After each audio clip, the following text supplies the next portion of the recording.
Hello friends, नमस्कार। स्वागत है एक बार फिर से हमारी नई वीडियो में। तो चलिए फ्रेंड्स, शुरू करते हैं। मेरा नाम अंजलि है। मेरे पिता ने मेरे साथ जो किया वो कोई सोच भी नहीं सकता। मैं अपने पिता की इकलौती बेटी हूँ। हम बहुत ही रईस परिवार से हैं। हमारी एक कंपनी है। पैसों की कोई कमी नहीं है। बचपन से ही मुझे ऐशो आराम की आदत है। नौकर चाकर गाड़ियां मेरे चारों तरफ रहती थी। मेरी जिंदगी में बहुत अच्छे से जी रही थी, लेकिन उस एक दिन ने मेरी जिंदगी बदल दी। हमारे यहाँ कुछ ही दिनों से एक नया ड्राइवर आया था। वो ड्राइवर जवान था, लेकिन वो मुझे पसंद नहीं था। वो ज्यादा सवाल पूछता था कि कहाँ जा रही हो, क्यों जाना है, क्या कर रही हो। तो इतना तो मेरे पापा भी मुझसे नहीं पूछते थे। एक दिन जब उस ड्राइवर ने हद कर दी तो मैंने उसे एक तमाचा मार दिया और उसे नौकरी से निकाल दिया। मैंने पापा को ये बताना जरूरी नहीं समझा, क्योंकि हमारे यहाँ ड्राइवर की कमी नहीं थी। लेकिन मुझे नहीं पता था कि मेरे साथ ये होने वाला है। एक दिन सुबह जब मैं उठी तो मेरे कमरे में वो ड्राइवर था। वो ड्राइवर मेरे कमरे में इतनी सिक्योरिटी के बीच कैसे आ गया, मुझे नहीं पता था। शायद मैंने उसे मारा था, इस बात का बदला उसे लेना था। मैंने कहा कि तुम यहाँ क्या कर रहे हो। वो बोला कि मैं तुम्हारा पति हूँ। कल रात को तुम्हारे पिता ने मेरी शादी तुमसे करवा दी है। मैंने कहा कि तुम पागल हो, मेरे पिता तुमसे शादी करवाएंगे। और शादी हो गई, मुझे पता भी नहीं चला। फिर उसने कहा कि मुझे पता था कि तुम ये बात नहीं मानोगी, इसलिए मैंने तुम्हें तस्वीरें दिखाता हूँ। उसने अपने मोबाइल में हमारी शादी की तस्वीरें दिखाई। वो सच बोल रहा था। मैं उसके साथ मंडप पर बैठी थी। मुझे होश नहीं था और मेरे पिता भी मेरा कन्यादान करते उस तस्वीर में थे। मुझे उस तस्वीर को देखकर भरोसा नहीं हुआ कि मेरे पिता मुझे इतना प्यार करते हैं। वो मेरी शादी बेहोशी में मेरी मर्जी के बिना एक ड्राइवर से कैसे करवा सकते हैं। मैं उसी समय अपने पिता के पास गई और बोली, पापा, कहा कि ये सब क्या है। ये कोई नाटक है। ये ड्राइवर के साथ आपने मेरी शादी करवा दी, वो भी मुझे बेहोश करके। आप ऐसा कैसे कर सकते हैं। पापा ने कहा कि वो मजबूर है। मैंने कहा, मजबूर? हम मजबूर हैं, इतने बड़े होने के बाद भी। इसकी क्या औकात है, हम इसके आगे कैसे मजबूर हो सकते हैं। वो बोला कि जवान सवाल कर बात करो, अब मैं तुम्हारा पति हूँ। मैंने बोला, अब मैं इस शादी को नहीं मानती। ये कैसी शादी, यह मेरी मर्जी के खिलाफ है। वो बोला कि मर्जी तुम्हारे बाप की थी, जो इस तस्वीर में साफ दिखाई दे रहा है। वो बोला, चलो अब मेरे साथ।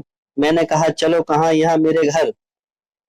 वो बोला, नहीं, तुम मेरी पत्नी हो और मैं अब तुम्हें मेरे साथ रहोगी। अगर नहीं मानी तो यह तस्वीर मीडिया में जाएगी। और मेरे पिता चुपचाप खड़े होकर ये तमाशा देख रहे थे। उसने मेरा हाथ जोर से पकड़ा और खींच कर ले जाने लगा। इतनी सारी सिक्योरिटी, लेकिन कोई उसे नहीं रोक रहा था।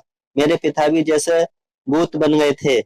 पर क्यों, मैं रो रही थी और वो मेरा हाथ खींच कर मुझे ले जाता रहा।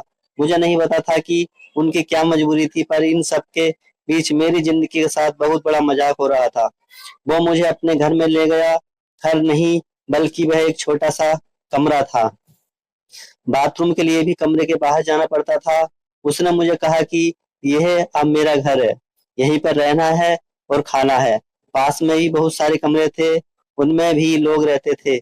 मैं ऐसी जगह आ जाऊंगी मुझे पता नहीं था। उसने कमरे में खाने का सामान रखा और कहा कि भूख लगी है, खाना बनाओ। एक थप्पड़ का बदला वो इस तरह लेगा, मुझे पता नहीं था। मैंने कहा, मुझे खाना नहीं आता।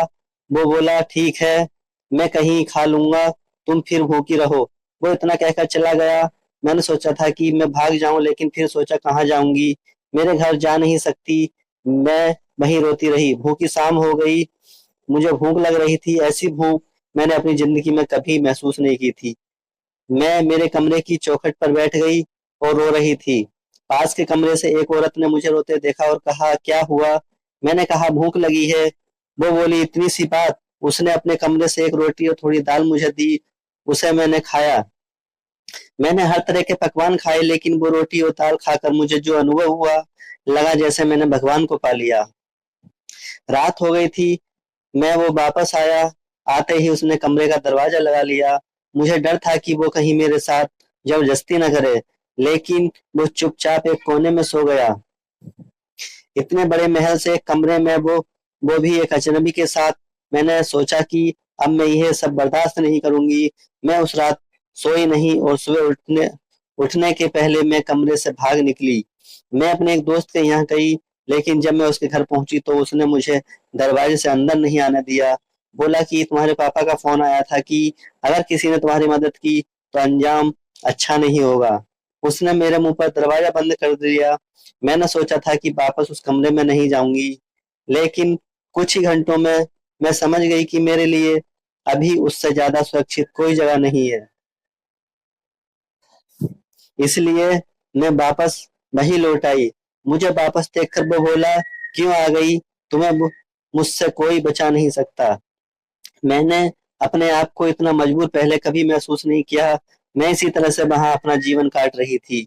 मुझे वहां रहते अब 10 दिन हो गए थे। खाना मैं बना नहीं पाती थी। जैसा भी बनता था मैं खाती थी। फिर एक दिन मैं चक्कर खाकर गिर गई और जब मुझे होश आया तो मैं अपने पिता के घर थी। सामने मेरे पापा थे। उन्हें देखकर ही मुझे गुस्सा आ गया। मैंने कहा, आप मुझे यहाँ क्यों ले आए? मुझे वहीं मरने क्यों नहीं दिया? उस कमरे में वो ड्राइवर भी था। पापा बोले, बेटा मैंने तुझे कितना समझाया लेकिन तू नहीं मानी, तो आखिरकार मुझे ये तरीका अपनाना पड़ा। तुम जिस माहौल में रहकर 10 दिन में परेशान हो गई, उस जगह से उठकर मैंने ये सब बनाया है। तुम्हें ये सब ऐसे ही मिल गया तो तुम्हें इसकी कोई कद्र नहीं रह गई। तुम शराब के नशे में रहती हो। हमारे घर जो काम करते हैं तुम उन्हें इंसान ही नहीं समझती हो। कितने लोगों को तुमने मुझसे छिपाकर नौकरी से निकाल दिया। तुम्हें पता है नौकरी क्या होती है, कैसे परिवार चलता है? शायद तुम इन 10 दिनों में कुछ सीख पाई होगी। ये ड्राइवर नहीं, सुरेश है, मेरे दोस्त और बिजनेसमैन नमन का लड़का। ये तुमसे शादी करना चाहता था। मैंने ही इसे कहा था कि तुम पहले उसे जान लो। तुम्हें उसने फॉलो किया तो वो समझ गया कि तुम गलत रास्ते पर हो। इसलिए हम दोनों ने मिलकर ये नाटक किया ताकि तुम्हारी आंखें खुल सके। जिस रात तुम्हारी शादी करवाई थी उस रात भी तुम नशे में घर आई थी। पैसे और जिंदगी की कदर करो, सबके नसीब में ये नहीं होता। ये सब मेरे लिए था, मुझे सिखाने के लिए। और सच में इन सब ने मेरी आंखें खुल गई। मैं एक नई इंसान बन गई। सुरेश ने भी मेरा फायदा उठाने की कोशिश नहीं की। मुझे पता चल गया था कि वो मुझसे कितना प्यार करता है। पिता की यह सीख मुझे एक नया इंसान बना दिया। उस दिन के बाद मैं एक अच्छी इंसान बन गई। फिर मैंने सुरेश से शादी भी कर ली और अब हम दोनों अपनी जिंदगी में बहुत खुश हैं। और मुझे अब खाना बनाना भी आ गया है। तो दोस्तों, कैसी लगी ये कहानी? और जरा भी अच्छी लगी हो तो वीडियो को लाइक, सब्सक्राइब, कमेंट जरूर करें। जय हिंद, जय भारत।